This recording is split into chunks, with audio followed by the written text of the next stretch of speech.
Assalamualaikum warahmatullahi wabarakatuh. Jumpa lagi bersama saya Deddy Lesmana. Pada kesempatan ini kita akan membahas terkait Tuwai ANOVA, yang mana dalam pengujiannya kita menggunakan software Stata. Ini merupakan kelanjutan daripada ANOVA satu arah atau one way ANOVA. Jika kalian suka dengan video pembelajaran ini, silakan klik like, share, subscribe, dan nyalakan lonceng notifikasinya agar tidak ketinggalan dengan video dan informasi pembelajaran lainnya. Semoga video ini dapat memberikan manfaat untuk kalian semua ya. Tuwai ANOVA ini digunakan untuk menguji perbedaan rata-rata antara dua variabel independen yang berskala kategorik dan satu variabel dependen yang berskala numerik. Tuwai ANOVA ini memungkinkan peneliti untuk mengekspor terkait apakah terdapat hubungan antara variabel dependen dan variabel independen. Di dalam statistik, Tuwai ANOVA ini merupakan perluasan daripada one way ANOVA yang menguji pengaruh dua variabel independen yang berskala kategorik dan satu variabel dependen. Ini merupakan jenis daripada Tuwai ANOVA. Ada yang tanpa interaksi dan interaksi. Yang akan kita gunakan ini Tuwai ANOVA tanpa interaksi. Tuwai ANOVA tanpa interaksi ini digunakan untuk menguji perbedaan 3 atau lebih dengan dua faktor yang mempengaruhinya. Sementara interaksi dari kedua faktor tersebut dihilangkan, seperti itu. Ini adalah tabel daripada Tuwai ANOVA tanpa interaksi, di mana ada sumber variasinya ya. Ada baris faktor ke-1, kolom untuk faktor yang kedua. Sum of square-nya, degree of freedom, mean of square, dan F hitung. Ada error dan tentu saja sum of square total, seperti itu. Case yang akan kita gunakan adalah pengaruh metode pembelajaran dan motivasi belajar terhadap hasil belajar bahasa Jepang di siswa kelas 11. Nah, ini adalah hipotesisnya, di mana H0 ini tidak terdapat perbedaan signifikan dan H1-nya ini terdapat perbedaan signifikan. Nah, ini untuk faktor 1, untuk yang faktor yang kedua, seperti itu. Nah, ini ketika F hitungnya itu kurang daripada F tabel, maka H0-nya itu diterima. Jika F hitungnya itu lebih besar daripada F tabel, maka H0-nya itu ditolak. Begitu juga untuk level signifikannya atau probability-nya. Jika kurang daripada 0,05, maka H0-nya itu diterima. Jika lebih besar daripada 0,05, maka H0-nya itu ditolak, seperti itu. Oke, kita langsung ke datasetnya. Nah, ini adalah dataset yang akan kita gunakan untuk Tuwai ANOVA tanpa interaksi, di mana ada dua variabel independen yang berskala kategorik, sementara ada variabel dependen yang berskala numerik. Oke. Kita langsung saja ke statanya. Kita klik menu file, kemudian import, kemudian text data. Karena datanya dalam bentuk CSV ya. Kita klik browse. Kita dataset ya, open, kemudian kita klik OK. Nah, datanya bisa dilihat di data editor.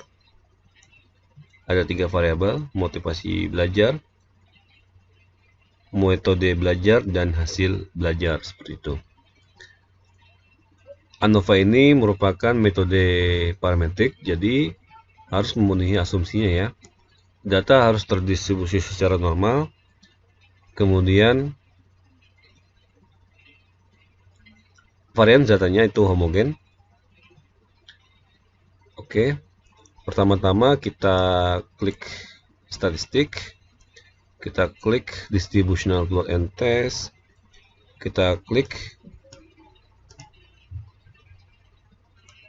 distributional plot and test, kemudian kita klik Shapiro Wilk. Nah, di sini kita masukkan variabel yang bersifat numerik. Oke, kita klik OK. Nah, ini adalah hasilnya ya, 0,794, dimana ini lebih besar daripada 0,05. Ini secara statistiknya ya. Jadi data terdistribusi secara normal. Untuk uji normalitas, untuk asumsi dasar ini, dia ada dua, bisa dianalisis secara statistik, bisa dianalisis secara grafik. Nah, untuk yang grafiknya kita klik menu grafik, kemudian distributional graph, kemudian kita klik bisa ini ya, normal quantile plot atau normal probability plot. Ketika normal quantile plot, kita masukkan variabelnya yang akan kita lihat grafiknya, kemudian kita klik grid line-nya untuk menambahkannya, klik OK. Nah, ini adalah hasil daripada normal quantile plot, di mana plot-plotnya ini itu mendekati ya daripada garisnya. Jadi data terdistribusi secara normal ya. Dia tidak mencar seperti ini, tidak menyebar. Oke. Kemudian kita bisa melihat apakah datanya itu homogen ataukah tidak dengan menuliskan sintaknya SD test, kemudian nama variabelnya,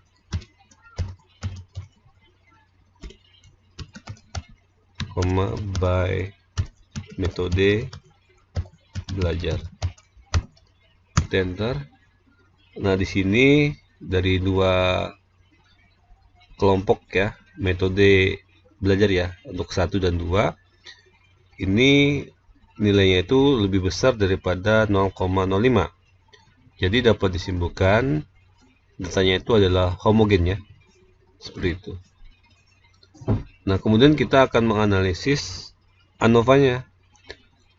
Klik menu statistik, kemudian kita klik linear model and related, ANOVA dan atau ANOVA. Kemudian kita klik analysis of variant and covariant, seperti ini.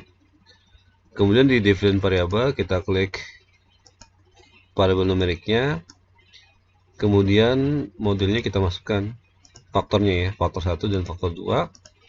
Kemudian kita klik untuk spesifikasinya, karena tanpa interaction two way ya. Klik di variabel 1 kita masukkan metode belajar, variabel 2 kita masukkan motivasi belajar. Kemudian kita klik OK. Kita klik OK.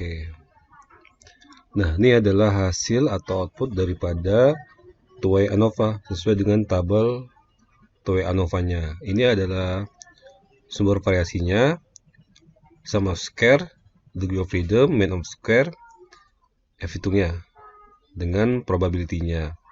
Nah, ini adalah faktor 1 dan faktor 2. Faktor satunya adalah metode belajar, faktor 2-nya adalah motivasi belajar. Ini sum of square-nya itu 564,832 untuk metode belajar, motivasi belajarnya 771,442. Kemudian degree freedom-nya untuk metode belajar ini 1, motivasi belajar 3. Nah, ini probability-nya ya. Ini kurang daripada 0,05. Jadi tidak terdapat perbedaan rata-rata antar kelompok berdasarkan faktor pertama.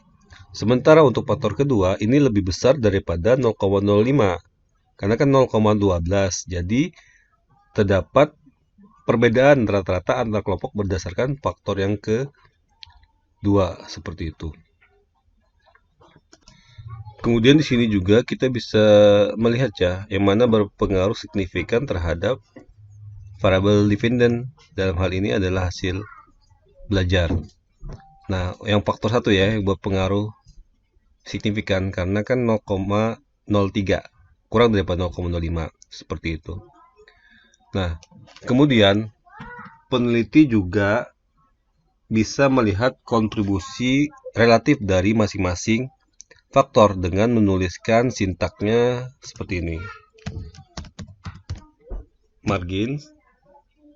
Kemudian kita bisa nuliskan yang pertama ya, untuk faktor 1 metode belajar, untuk faktor 2 itu motivasi belajar. Kemudian kita bisa klik enter. Nah, di sini kita bisa lihat kontribusi marginnya. Untuk metode belajar ini kan ada 2 level ya, 48,17, 55,76. Jadi ada 2 kategori. Sementara motivasi belajar ada 4 kategori. Nah, ini bisa dilihat juga probability indeksnya seperti itu. Kemudian kita juga bisa melihat margin plotnya ya, dengan kita menuliskan sintak seperti ini, quietly margin seperti ini. Kita masukkan variabel motivasi belajar.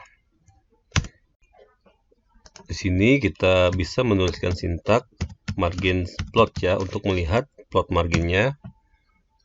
Nah, ini adalah hasil atau output grafik dari margin prediksi untuk variabel motivasi belajar ya, dimana ini adalah hasil belajar di linear prediction-nya, dan yang tertinggi itu ada di level ke-4 ya, seperti itu. Nah, cukup sekian terkait pengujian TUE ANOVA dengan menggunakan stata. Kurang lebihnya mohon maaf. Jika ada yang ingin ditanyakan, silakan tulis di kolom komentar. Jangan lupa untuk tetap dukung dan support terus channel ini untuk terus berkembang dengan cara mengklik like, share, subscribe, dan nyalakan lonceng notifikasinya agar tidak ketinggalan dengan video dan informasi pembelajaran lainnya. Wassalamualaikum warahmatullahi wabarakatuh.